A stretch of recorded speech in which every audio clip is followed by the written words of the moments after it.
तो पहले डिमोना को निशाना बनाया और उसी रात अराद को भी निशाना बनाया गया है, दो बड़े शहर। और आप देखिए कि अब अपनी स्ट्रेटेजी ईरान बदल रहा है।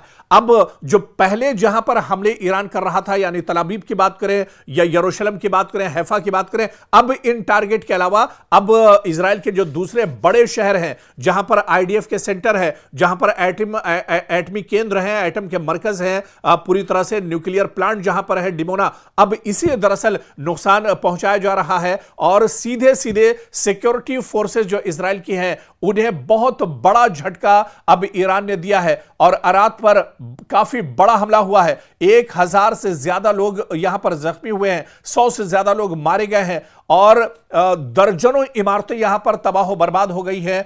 चारों तरफ आग की लपटें और शोले दरअसल देखने को मिल रहे हैं। डिमोना दरअसल यह शहर खासतौर पर बहुत अहम है क्योंकि यहां इजराइल का न्यूक्लियर रिसर्च सेंटर है। मिसाइल बताया जा रहा है कि इसी सेंटर के करीब आकर गिरा है और यहां पर दरअसल कई लोग अब तक जख्मी हुए हैं। रेस्क्यू ऑपरेशन बड़े पैमाने पर चलाया जा रहा है और कई लोगों के मारे जाने की भी खबर आ रही है। हैफा पर भी एक बार फिर से निशाना साधा है ईरान ने और हैफा जो बहुत इंपॉर्टेंट माना जाता है, एक बार फिर से हैफा दरअसल यहीं पर ही बिन गुरियन एयरपोर्ट भी है। बिन गुरियन एयरपोर्ट पर इससे पहले ईरान कई बार हमले कर चुका है। बिन गुरियन एयरपोर्ट से अब दरअसल कोई ऑपरेशन इजराइल नहीं कर पा रहा है और बिन गुरियन एयरपोर्ट तकरीबन मुकम्मल तौर पर ईरान ने एक तरह से तबाह कर दिया है। तो हैफा में भी अब एक बार फिर से हमला हुआ है और हैफा में ही दरअसल इजराइल की सबसे बड़ी ऑयल रिफाइनरी भी है और इसी ऑयल रिफाइनरी को निशाना बनाया है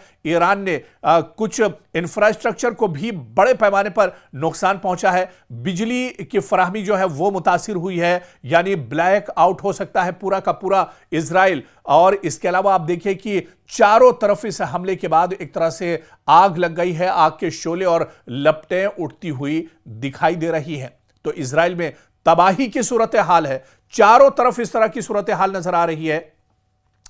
ईरान के कई मिसाइल इजराइल के एयर डिफेंस सिस्टम को चकमा देकर जमीन पर गिरते हैं, अपने टारगेट को निशाना बनाते हैं और इसमें काफी नुकसान इजराइल को उठाना पड़ रहा है। बहुत सी जगहों से आग के शोले उठते दिख रहे हैं, हजारों इमारतें जमींदोज हो गई हैं, शहर के शहर इजराइल में एक तरह से जल उठे हैं, आवाम में डर और खौफ का माहौल है। इस बीच पूरे इजराइल में स्कूल कॉलेजेस बंद कर दिए गए हैं, यानी अब यह जंग तेजी से बढ़ रही है, जंग का दायरा तेजी से बढ़ रहा है। मशरिक़ वुस्ता एक बार फिर आग की लपेट में पूरे तौर से आ चुका है। इजराइल पर ईरान के मुसलसल हमलों ने फजा को खौफ और बेचैनी से भर दिया है। रात के सन्नाटे में गूंजते धमाके, आसमान को चीरती मिसाइलों की आवाजें और हर तरफ बजते सायरन, ये सब एक संगीन सूरत हाल की अक्कासी इजराइल के अंदर कर रहे हैं। मुतादिद इलाकों में धमाकों के बाद इमारतों को नुकसान पहुंचा है, शीशे टूट गए और लोग अपनी जान बचाने के लिए पनाहगाहों की तरफ, जेर जमीन जो टनल से बनाई गई हैं, जो गुफाएं बनाई गई हैं, उसकी तरफ लोग दौड़ते हुए नजर आ रहे हैं। जख्मियों की तादाद में लगातार इजाफा हो रहा है।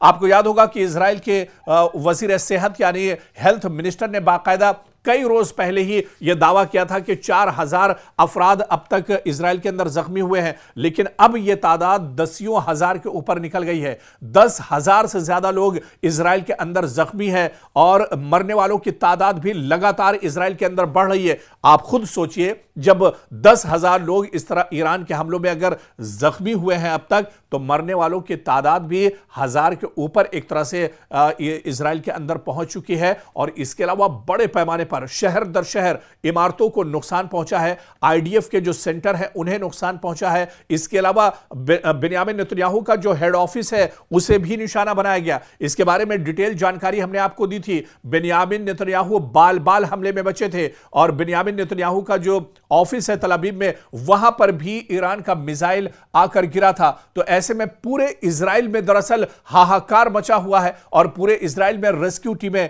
मलबे तले दबे अफराद को निकालने में लगातार मसरूफ है और अब यह हमले दरअसल ईरान अपनी स्ट्रेटेजी को बदल रहा है। ईरान दरअसल अब सिर्फ एक शहर यानी तल अवीव, यरूशलेम या हैफा को ही निशाना नहीं बना रहा है, बल्कि अब ईरान की तरफ से इजराइल के तमाम शहर एक तरह से टारगेट पर हैं। अब पूरा इजराइल दरअसल आग के दहाने पर है। पूरे इजराइल में अब एक तरफ से कोहराम मचा हुआ है, पूरे इजराइल में हाहाकार मचा हुआ है, पूरे इजराइल में अफरा तफरी का माहौल दरअसल है।